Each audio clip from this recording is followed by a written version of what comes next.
দেৰগাঁৱৰ পুৰণি সংগীত মহাবিদ্যালয় গীতাশ্ৰী মিউজিক একাডেমী স্থায়ীভাৱে মুকলি কৰা হয় দেৰগাঁও চহৰস্থিত নৱনিৰ্মিত ললিতা খাউণ্ড ভৱনত। উল্লেখযোগ্য যে নৱনিৰ্মিত ভৱনৰ ফিতা কাটে বিশিষ্ট ব্যৱসায়ী সমাজকৰ্মী প্ৰদীপ খাদৰিয়াই আৰু বন্তি প্ৰজ্বলন কৰে দেৰগাঁও কমলদুৰা মহাবিদ্যালয়ৰ বুৰঞ্জী বিভাগৰ অৱসৰপ্ৰাপ্ত অধ্যাপক বীণা ঠাকুৰ বেজবৰুৱাই। তেওঁ ঠিকনা পোৱাত মই তেওঁ যিমানখিনি ভাল পাইছোঁ তাত মই বহুতখিনি ভাল পাইছোঁ। যিহেতু মোৰ এটা বিশ্বাস আছিলে যে গীতাশ্ৰী একাডেমী মই যোৱাৰ পিছত যে একাডেমীটো কোনে চলাব, সেইকাৰণে তেওঁকে মই ফিট বুলি ভাবিলোঁ। তেওঁ যে এই অনুষ্ঠানটো চলাব পাৰিব এতিয়া মোৰ বিশ্বাস এটা হৈ গ'ল।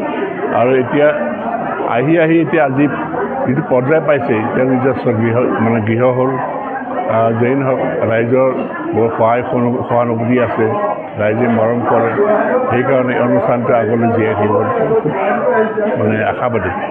অনুষ্ঠানৰ পিছৰ কাৰ্যসূচীত এখন সভা অনুষ্ঠিত হয়, য'ত সভাপতিত্ব কৰে দেৰগাঁও কমলদুৰা মহাবিদ্যালয়ৰ প্ৰাণীবিজ্ঞান বিভাগৰ অৱসৰপ্ৰাপ্ত মুৰব্বী অধ্যাপক পৰাগ ঠাকুৰে। আচলতে মোৰো এটা সপোন আছিলে নিজৰ এটা স্থায়ী গৃহ হোৱা। অতদিনে মই নিজৰ স্কুলখন আচলতে ভাড়াঘৰতে আছিলোঁ। দাদাক যিহেতু জাতীয় বিদ্যালয়তে মই বহুত বছৰ 18 বছৰ মই জাতীয় বিদ্যালয়তে চলি আছিলে, যিহেতু মই জাতীয় বিদ্যালয়ৰ শিক্ষয়িত্ৰীও।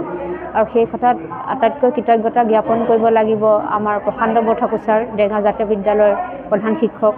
তেওঁ মোক সেই সুবিধাকণ দিলে মোৰ স্কুলখন চলাই যাবৰ কাৰণে।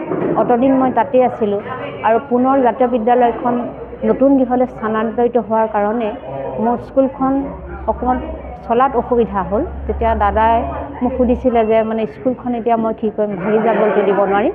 তেতিয়া আমাৰ যিহেতু ঘৰতে সি নিজে ঘৰটো বনাই দিব খুজিলে আৰু সিয়ে মোক এই নতুন ঘৰটো সংগীত একাডেমীখন খুলি দিলে। আৰু মোৰ খালি এটাই সপোন আছিলে, যেতিয়াই মই নিজৰ স্কুলখন আজি বহুত বছৰ ধৰি আছিলে, আৰু সেই কথাটো আচলতে মই মাক কৈছিলোঁ, যিহেতু দেৰগাঁও সাহিত্য সভাৰ ভূমিদাতা মোৰ দেউতা যোগেন্দ্ৰ নাথ খাউণ্ড, আৰু সাহিত্য সভাৰ দেউতাই এটা চৰ্ততে দান দিছিলে নিজৰ দেউতাকৰ নাম ৰাখিবলৈ, সেইকাৰণে চন্দ্ৰনাথ খাউণ্ড ভৱন। আৰু তেতিয়া মই ভাবিছিলোঁ পিছলৈ যদি মোৰ গানৰ স্কুলখন হয়, যিহেতু সাহিত্য সভাৰ কাষত থকা মাটিখিনিও আমাৰেই, মই মোৰ দেউতাৰ নামটো ৰাখিম। যিহেতু মোৰ মাতৃৰ বিয়োগ হ'ল আৰু সাহিত্য সভা নতুনকৈ নিৰ্মাণ হ'ল, তাত দেউতাৰ নাম সংযোজিত কৰা হ'ল, যিহেতু ভূমিদাতা যোগেন্দ্ৰ নাথ খাউণ্ড। সেইদিনাই মই এটা সপোন মনত পুহি ৰাখিছিলোঁ, যেতিয়াই মোৰ নিজৰ গানৰ স্কুলখন হ'ব তেতিয়াই মোৰ মাৰ নামটো মই ৰাখিম। আৰু সেইটো আজি সেইকাৰণে মই আজি স্কুলখন মোৰ মাৰ নামত ললিতা খাউণ্ড ভৱন সেইটো উৎসৰ্গা কৰি মই স্কুলখন নামাকৰণ কৰিলোঁ। মোৰ অত্যন্ত মই সুখী, কাৰণ মই 1980 চনৰ পৰাই মোৰ গুৰু প্ৰদীপ ব্ৰহ্ম ছাৰ, মই তেতিয়াৰ পৰাই ব্ৰহ্ম ছাৰৰ লগত মোৰ গুৰু হৈ আছিলে। আৰু যিমান দিন শিকিছোঁ মোৰ গুৰু কেতিয়াও সলনি কৰা নাছিলোঁ। অতদিন আচলতে ব্ৰহ্ম ছাৰেই মোৰ গুৰু হৈ আছিলে। মাজত কিছু কথা কাৰণে ডাক্তৰ উপেন কাকতি সৰণি সংগীত মহাবিদ্যালয়তে ছাৰ প্ৰধান আছিলে অধ্যক্ষ হৈ, তেতিয়াৰ পৰাই মই শিকিছিলোঁ। তাৰ মাজত যদিও হৈছিলে, তাৰপিছত মই পুনৰ ছাৰৰ ওচৰতে যোৰহাটত গৈ শিকি মই পুনৰ গানৰ স্কুলখন ছাৰে খুলিছিলে, তাতে মই শিকি আহিছিলোঁ। তাৰপিছত ছাৰে নিজেই এই স্কুলখন চলাবৰ কাৰণে ছাৰে মোৰ নামটো থৈ পেলাই ছাৰ ৰেজিষ্ট্ৰেশ্যন কৰি দিলে, আৰু সেয়ে গীতাশ্ৰী মিউজিক একাডেমী হ'ল। আচলতে মোৰ স্কুলখনৰ নাম গীতাশ্ৰী মিউজিক একাডেমী ৰখাটো। এতিয়া হ'ব নতুন ঠিকনা ললিতা খাউণ্ড ভৱন গীতাশ্ৰী মিউজিক একাডেমী, দেৰগাঁও সাহিত্য সভাৰ কাষতে। আৰু মোৰ একাডেমীত আগৰ পৰা আছে ভাৰত নাট্যম, কণ্ঠ সংগীত আৰু বৰগীত শিকোৱা হয়। আৰু এতিয়া ভাবিছোঁ ভৱিষ্যতলৈ আৰু বেলেগ বেলেগ বিভাগো মই খুলিম, যিহেতু নিজৰ যেতিয়া গৃহ হ'ল চলাম বুলি ভাবিছোঁ।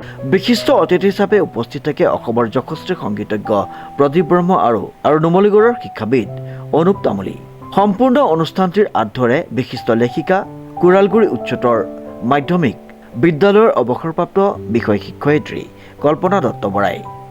উল্লেখযোগ্য যে 1993 চনৰ পৰা সংগীত শিক্ষা প্ৰদান কৰি অহা গীতাশ্ৰী মিউজিক একাডেমীৰ মুৰব্বী গীতাশ্ৰী খাউণ্ডে উপস্থিত সকলোকে অনুষ্ঠানটো সাফল্যমণ্ডিত কৰি তোলাৰ কাৰণে ধন্যবাদ আৰু কৃতজ্ঞতা জ্ঞাপন কৰে।